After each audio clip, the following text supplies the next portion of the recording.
Right. And I think this also ties in really well with what you were talking about. You know, there's a lot of sources out there that you can look, that you can research, that you can use, and essentially to, you know, learn more about BLM. But at the same time, there's also an equal or maybe even more amount of sources that are basically fake news or that are exaggerations of the truth, or that maybe are spreading information that may cause misunderstandings, right?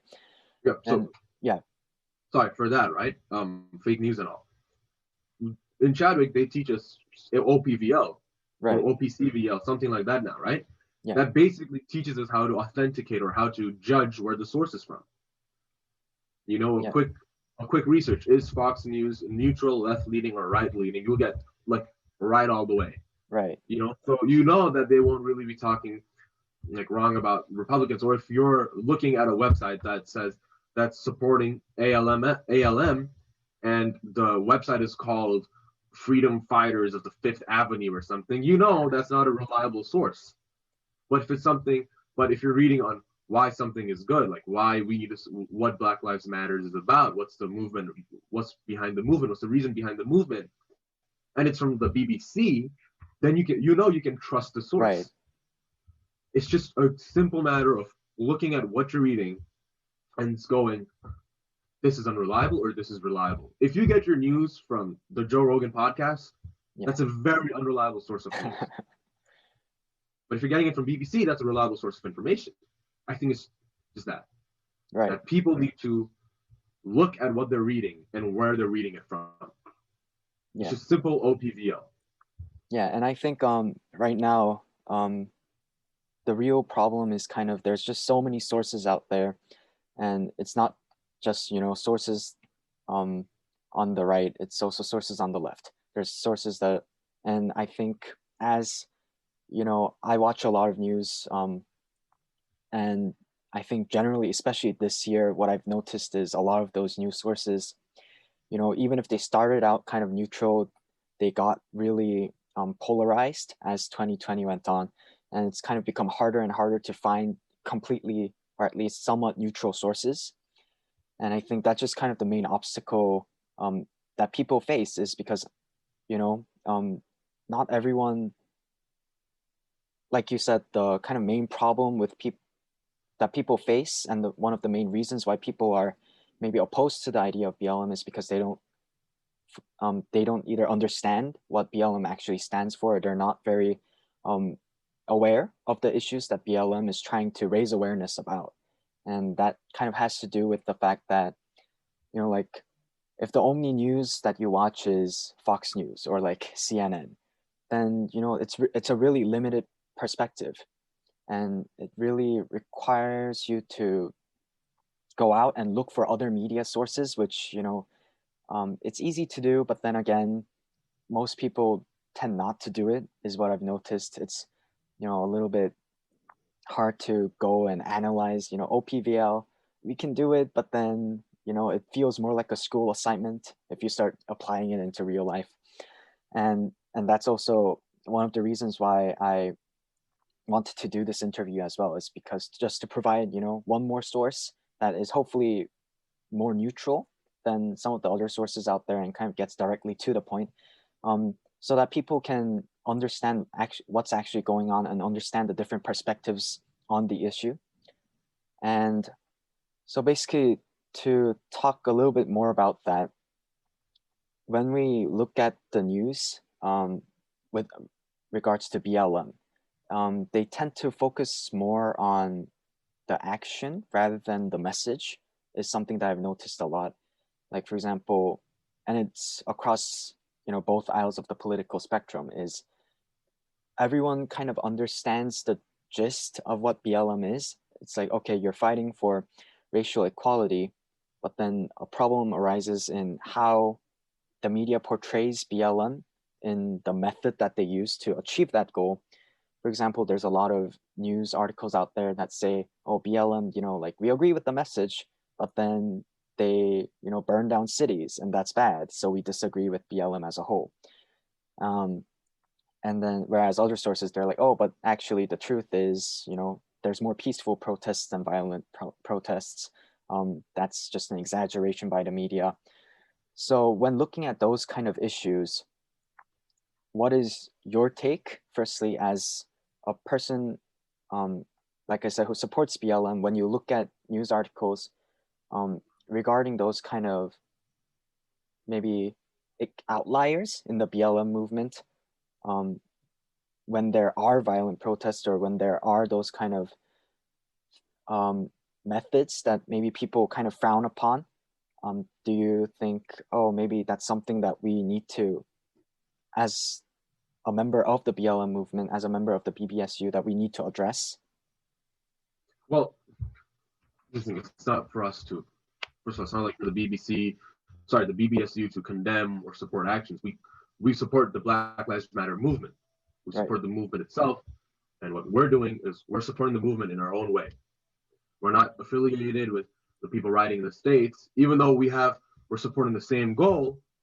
Our means of supporting the same goal are different. So we're not affiliated in any way with them, of the way of their protests or anything. And it's not like we're condemning them or supporting them.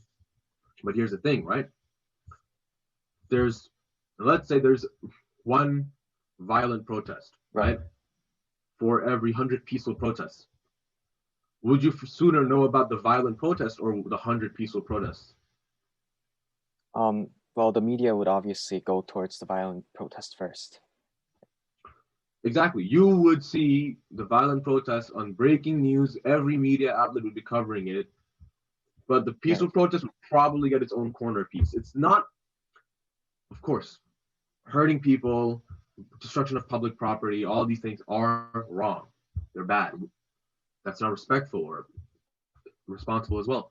But at the end of the day, that helps the message expand and get out. That gives it more coverage. And it's wrong, but it gives it more coverage. People will only focus on the negatives. And if the negatives helps to kind of spread out the message, then people will use that. I'm not saying it's correct, but it happens. And, most of these quote unquote violent protests, they actually did start off as peaceful protests, but there's been so many news reports and so many disputes saying that off-duty cops were causing the riots, or like the first strike was thrown by like an off-duty cop, and you see all these people, like all these privileged people who are inherently Caucasian looting, burning, and rioting.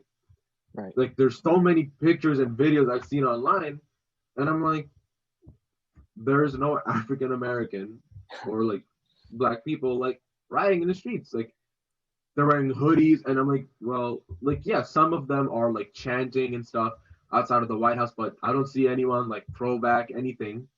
They're getting tear gas, but they're being peaceful. And then I see and then it's like, oh my God, this city's having a major riot. Here's some clips, and people post these clips on YouTube, and I'm like these rich white guys are breaking into like places and stealing stuff. I'm like, it's like something portrayed by the media, and you can't just say it's like people people in the Black Lives Matter movement are doing this, people who protest peacefully are doing this. It's such a more complex thing than that, but it's one that helps get the message out. And because it's just adding to the craziness of 2020, I think it just gets more blown out of proportion.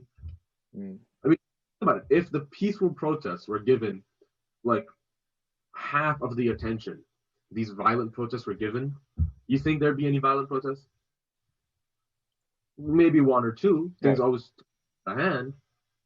But if there's a lot of peaceful protests, then, but that's not news. People need to be like, they need to see something invigorating or something exciting, the new journalism.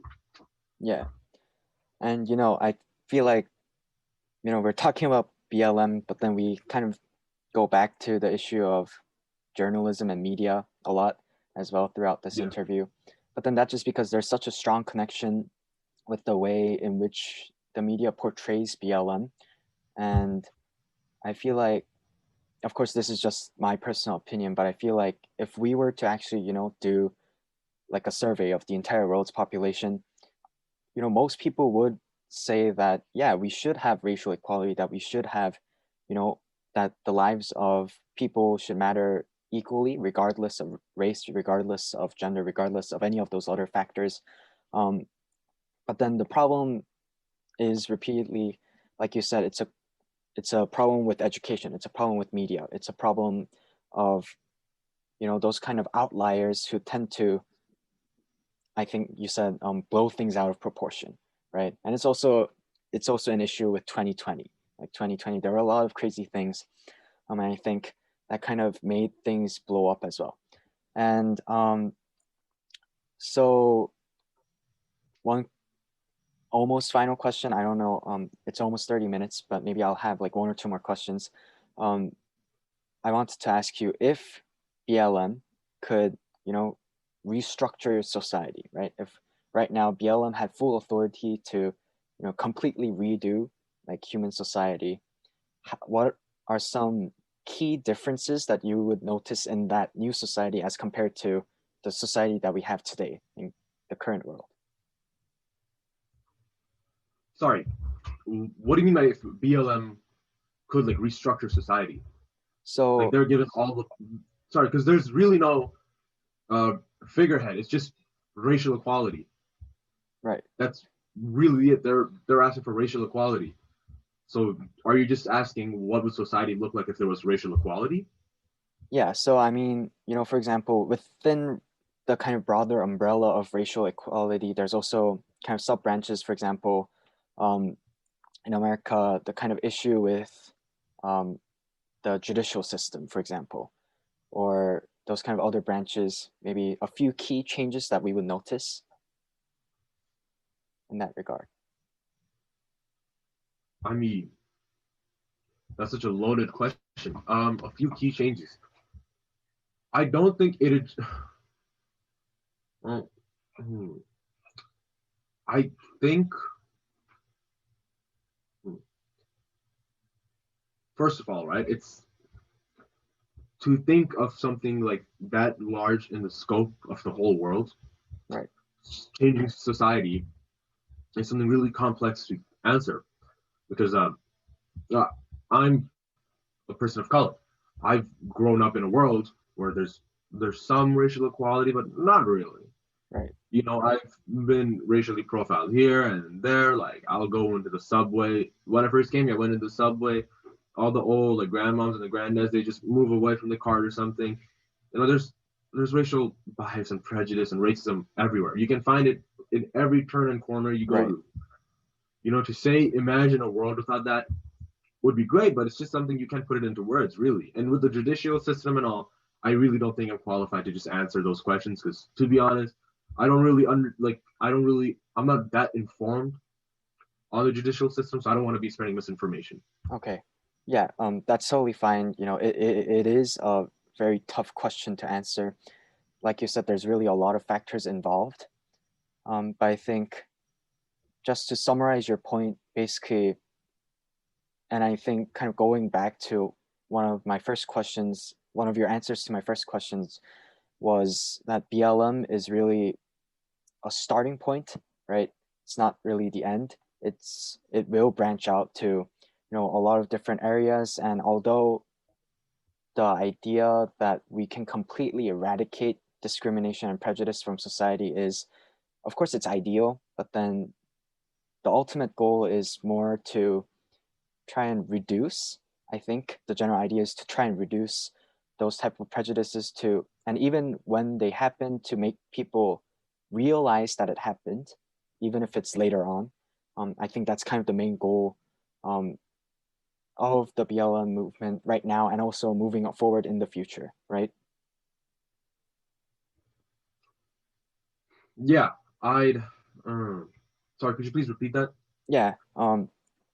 So basically, kind of the main focus of BLM is to allow people to realize when there are prejudices or when there are discrimination, um, examples of discrimination happening, for example, the advertisement that you talked about earlier, and also try, Yeah, yeah, to try and yeah. reduce So all of that.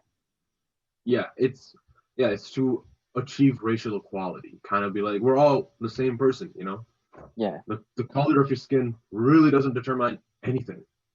It doesn't make you better or cooler or anything. It's just a color. Yeah. And it doesn't really matter. At the end of the day, we're all people. We all have a brain and we all Right. are people. There's really no different classification of it. We're Yeah. just people. Yeah, that's really Yeah. it. All right. I think we went about 5 minutes over time. Um, Oh, it's all right. yeah. But today, like you said, 30 minutes isn't really enough time to really go into detail. But I think we kind of answered a lot of questions that I think, people who maybe aren't really knowledgeable or aware about this issue may have had about BLM. We definitely talked about some very key ideas. And yeah, so I just want to thank you again for participating in this interview. And I look forward to, maybe meeting you sometime in the future again. Yes, sir. Yeah, that'd be great.